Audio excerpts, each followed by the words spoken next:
And Marcell Ozuna, my buddy, just here to do what he does best, make me very, very...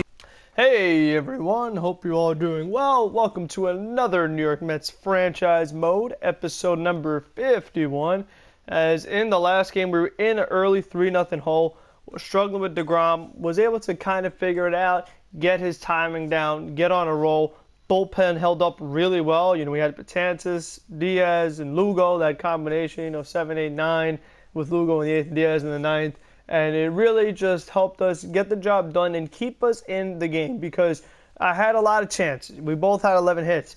And eventually I finally came through with Ramos getting that walk-off hit, winning the game, and all these minor league injuries, and finishing off the series against the Diamondbacks. We now get the Atlanta Braves again, and it is not Jacob DeGrom on the mound because Jacob DeGrom just pitched, so we don't have to worry about that. Back in Atlanta, not my favorite place to play. Definitely some bad memories here in a short lifespan for this ballpark, you know what I mean? The Atlanta Braves just recently getting this new stadium, and you know what, no matter what Atlanta stadium the Braves get, it's always going to be a problem for the Mets because Atlanta has just been a consistent winner, and they just always have success.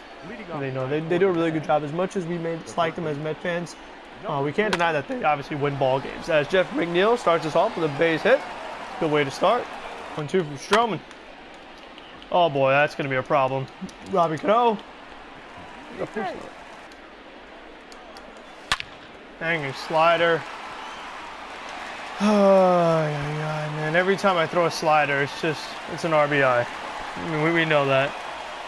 It's just so annoying. Like, the pitches, unless you have good timing on that particular pitch, it's extremely ineffective. And they just keep calling for it over and over. They want me to throw it, and like, this umpire strips. Thanks, by the way. But, I mean, it's just very annoying. Oh, boy. This is pretty annoying, too, if I might add. Oh, my gosh. 2 infield hits. 2 little dribblers on, very early rolled over. But you know what? They're stringing together hit after hit. Come on now. Ball 4. Rosario from an 0-2 count able to work it back to a full count and then work it to a walk. So that's the best of making something out of nothing.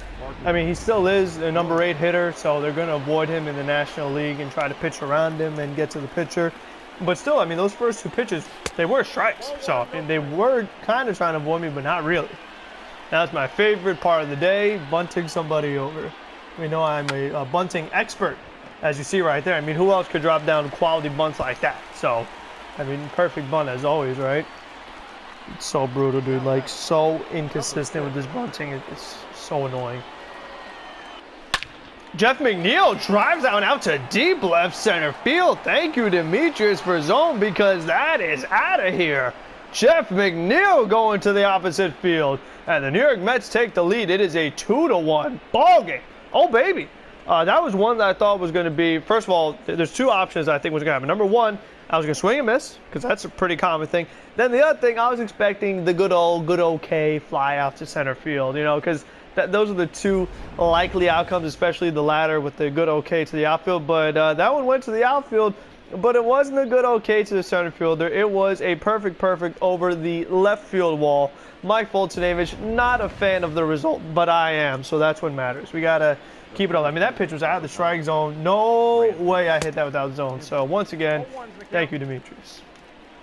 And, all the other listeners and subscribers out there, if you have any other tips, you may throw them my way. I am not opposed to tips, especially if it helps me win games and makes for more fun for me and more fun for you watching. It's a collaborative effort is what we're going for here. 1-2. Oh, that's a double play ball for Rosario. Nice flip over to Cano onto Alonso. Double play, inning over. Nicely done. Nicely turned. Able to get out of the inning. That's one of the things that the Mets definitely have improved on, I will say, is turning double plays. Obviously, the change in rules has helped, and the reason why they changed rules is because of what happened to the Mets. That whole play with Ruben Tejada and Chase Utley. I don't have to remind you, we're all aware of that.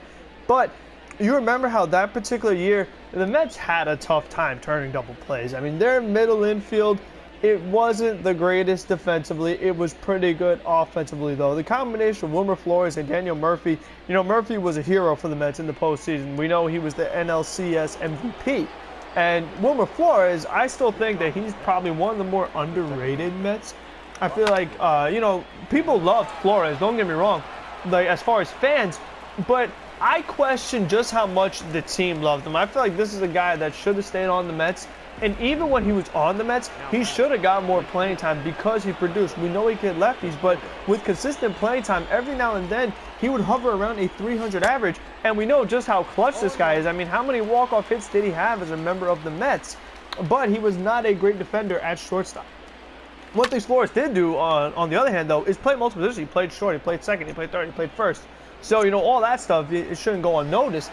But still, I mean, turning a double play was always like, you kind of held your breath because you really count on it because of their defense. Combination of Rosario and Cano, the double plays, you know, they're a little more fluent than they were with Flores and Murphy.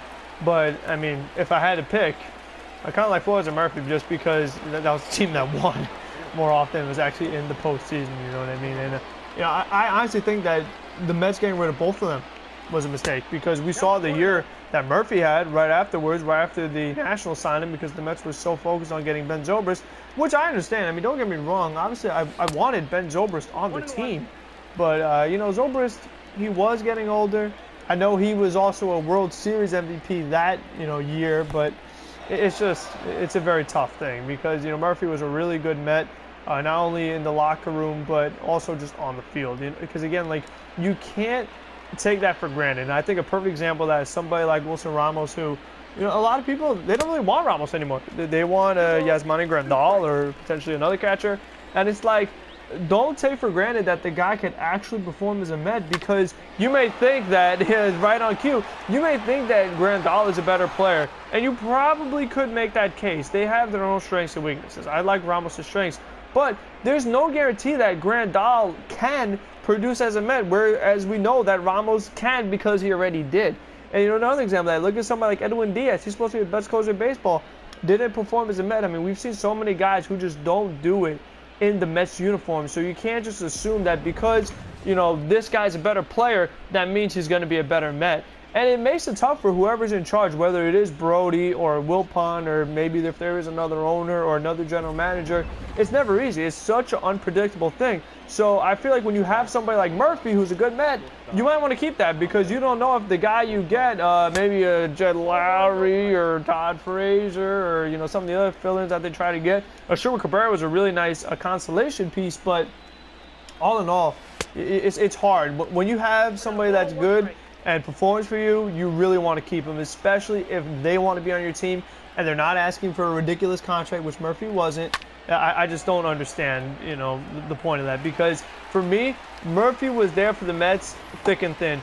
He was there for the Mets when the Mets were straight up terrible.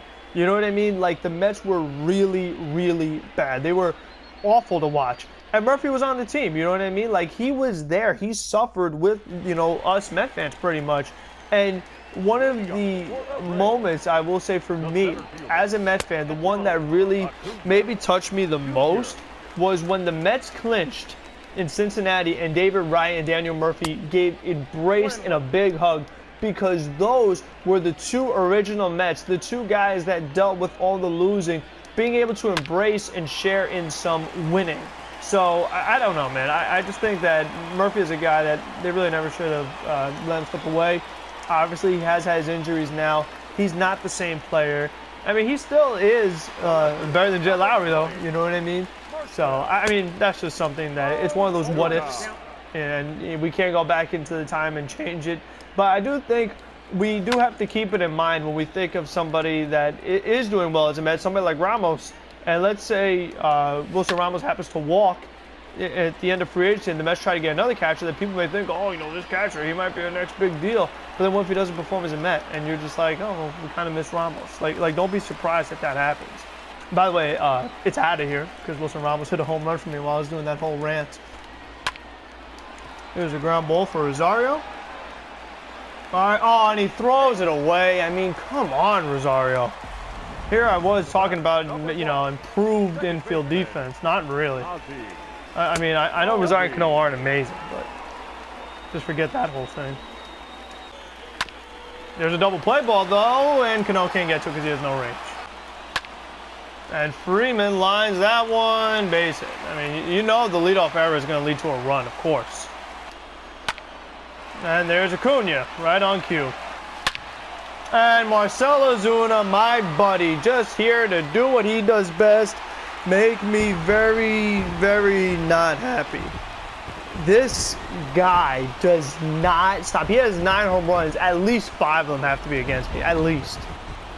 I mean, all the time. All the time. Stroman just like, I don't know.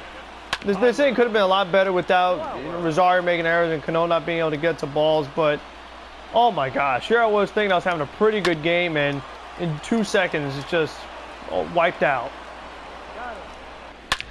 Alonso drives that one out to right field. Perfect, and it's out of here.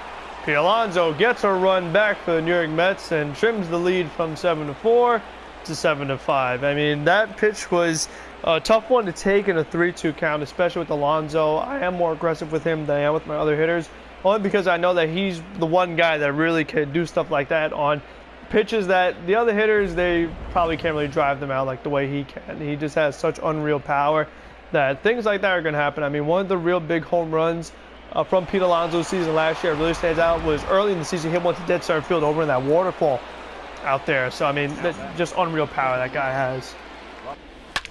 J.D. Davis drives down out to center. Good squared up. That probably could have been perfect, but right in his gloves. Looking walk here, obviously.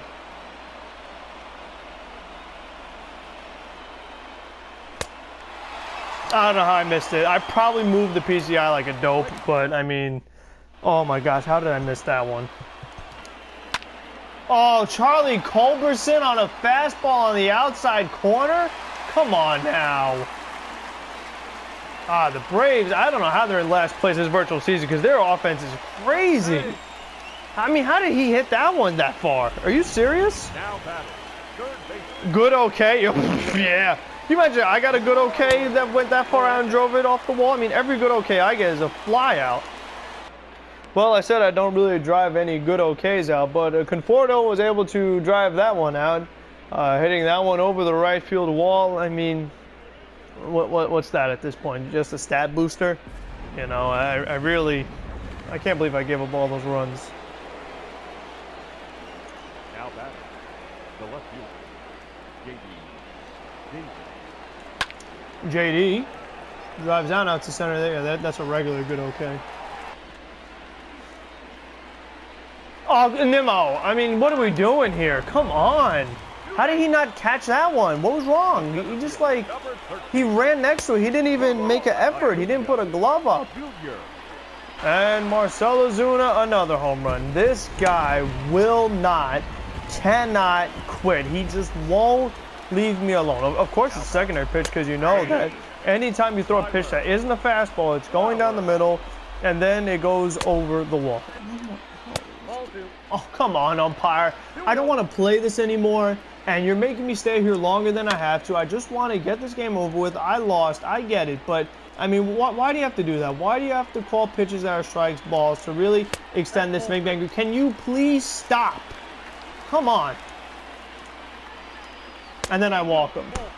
Oh my. And Cespedes gets a fastball right down the middle. Pops it up. Ozzy Albies is there. Makes the catch. And the ball game is over. Put in the books. I lose. Defense stinks. The bullpen stinks. The Braves are annoying. Marcell Ozuna is too good. Their bench is too good. I'm not allowed to throw secondary pitches because if I miss my timings, it's over the wall and the game is over. So that was pretty frustrating because I had a lead for a little bit, and it was gone very quickly in that 5th inning. And then they just kept tacking on, and ultimately just couldn't really keep up with it when they're scoring at that high of a level. It really is not easy. But hopefully you guys still somehow enjoyed this video, probably more than I did. If you did, though, you could leave a like. You also, while you're at it, I mean, like, since you're down there and it's like nearby, it's a neighbor of it, you could press the subscribe button. Doesn't hurt. And until the next one, be safe, be smart, be healthy, and I'll see you then.